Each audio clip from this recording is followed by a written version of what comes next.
இன்றைய ஆன்மீக தகவல். விரதங்களிலே நான் ஏகாதசி விரதமாக இருக்கின்றேன் என்று சொல்கின்றார் கீதையிலே கண்ணன்.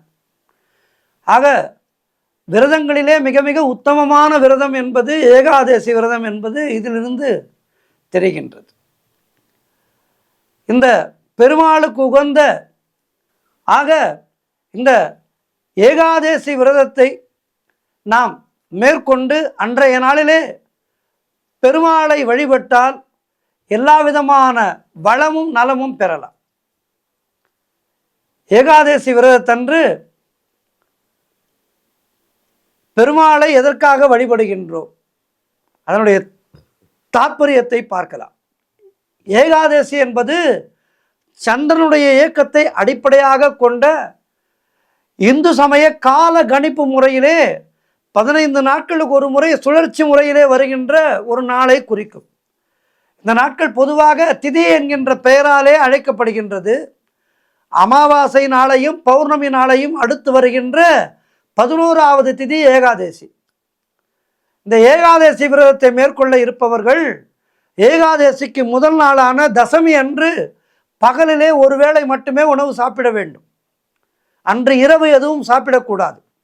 ஏகாதசி அன்று அதிகாலையிலே எழுந்து நீராடி அந்த விரதத்துக்கு தயாராக வேண்டும். அன்றைய தினம் துளசி இலைகளை பறிக்கக்கூடாது. அதனால் அதை முதல் நாளே பறித்து தயார் நிலையிலே வைத்திருக்க வேண்டும். அன்றைய தினம் முழுவதும் துளசி தீர்த்தம் மட்டுமே அருந்தி விரதம் இருப்பது நல்லது. இரவு முழுவதும் கண்விழிக்க வேண்டும். ஏகாதசி அன்று ஒரு சிலர் வைகுண்ட ஏகாதசி அன்று மட்டும்தான் கண்விழிக்க வேண்டும் என்று நினைத்து கொண்டிருக்கின்றார்கள். அப்படியல்ல, ஏகாதசி விரதம் இருந்தால் மாதத்திலேயும் கூட ஏகாதசி நாளன்று விரதம் இருக்கின்ற அன்று கண்விழிக்க வேண்டும். விஷ்ணு சகஸ்நாமம், விஷ்ணு பாடல்கள் மற்றும் ரங்கநாதர் துதி முதலியவற்றை ஓதுவதுமாக அன்றைய பொழுதை நாம் கழிக்க வேண்டும். இந்த விரதம் இருந்தால் நம்முடைய பாவங்கள் நீங்கும், உடல் நல்ல ஆரோக்கியம் பெறும், செல்வ செழிப்பு ஏற்படும், சந்ததி வளரும். ஆக மொத்தத்தில் நம்முடைய இல்வாழ்க்கைக்கு தேவையான அனைத்து விதமான பலன்களையும் வழங்குவது இந்த ஏகாதசி விரதம். ஏகாதசி விரதம் போல் இன்னொரு விரதம் திருவோண நோன்பு. இந்த திருவோண நட்சத்திரத்தோடு கூடிய நன்னாளிலே மேற்கொள்கின்ற ஒரு அருமையான விரதம் இந்த திருவோண விரதம். திருவோணம் என்பது பெருமாளுடைய நட்சத்திரம், திருநட்சத்திரம். சிவனுக்குரிய திருவாதிரையும் பெருமாளுக்குரிய திருவோணமும் மட்டுமே திரு என்கின்ற அடைமொழியோடு வருகின்ற நட்சத்திரங்களாகும். தசாவதாரங்களிலே வாமன அவதாரம் எடுத்து பெருமாள் மகாபலி சக்கரவர்த்தியிடம் 3 அடி மண் கேட்ட நிகழ்வு திருவோண நட்சத்திரத்தன்று தான் நிகழ்ந்தது. ஆகவேதான் திருவோண நட்சத்திரத்துக்கு மிகுந்த ஒரு சாநித்தியத்தை நம்முடைய தர்மம் வழங்கி இருக்கின்றது. இந்த நாளிலே விரதம் இருப்பதால் என்னென்ன சிறப்புகள் என்றால், சந்திர தோஷம் முக்கியமான ஒன்று. தோஷங்களிலே மிக முக்கியமான தோஷம் சந்திர தோஷம்.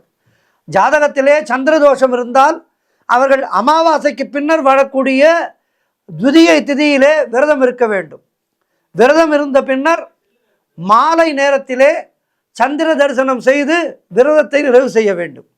தெற்கு நோக்கிய அம்பிகையை வழிபடுவதோடு திருவோண நட்சத்திரம் அன்று திருவோண விரதம் இருந்தால் சந்திர தோஷம் விலகுவதோடு சந்தோஷமான வாழ்வும் அமையும். எல்லா மாதங்களிலேயும் வருகின்ற திருவோண நட்சத்திரத்தன்று பெருமாளை வேண்டி விரதம் இருந்தாலும் ஆவணி திருவோண விரதம் என்பது மிக முக்கியமான விரதமாகும். அந்த ஆவணி திருவோண விரதம் என்பது எப்படி ஏகாதசி விரதங்களிலே வைகுண்ட ஏகாதசி என்பது மிக சிறப்பானதாக இருக்கின்றதோ, அப்படி திருவோண விரதங்களிலே ஆவணி திருவோணம் என்பது மிக முக்கியமானதாக கருதப்படுகின்றது. ஏகாதசி விரதம் இருக்க முடியாதவர்கள் வருடத்திலே மார்கழி மாதம் வருகின்ற வைகுண்ட ஏகாதசி என்று விரதம் இருக்கலாம். விரதம் இருந்தால் 12 மாதமும் விரதம் இருந்த பலன் கிடைக்கும். அதேபோல் திருவோண விரதம், இந்த ஆவணி மாதத்திலே வருகின்ற திருவோண விரதத்தன்று விரதம் இருப்பவர்களுக்கு வருடம் முழுவதும் திருவோண நாளன்று விரதம் இருந்த பலன் கிடைக்கும். ஆகவே இந்த 2 விரதங்களையும் மேற்கொண்டு வாழ்க்கையிலே எல்லா வளமும் நலமும் பெறுவோம், சர்வம் கிருஷ்ணார்ப்பணம். நன்றி, வணக்கம்.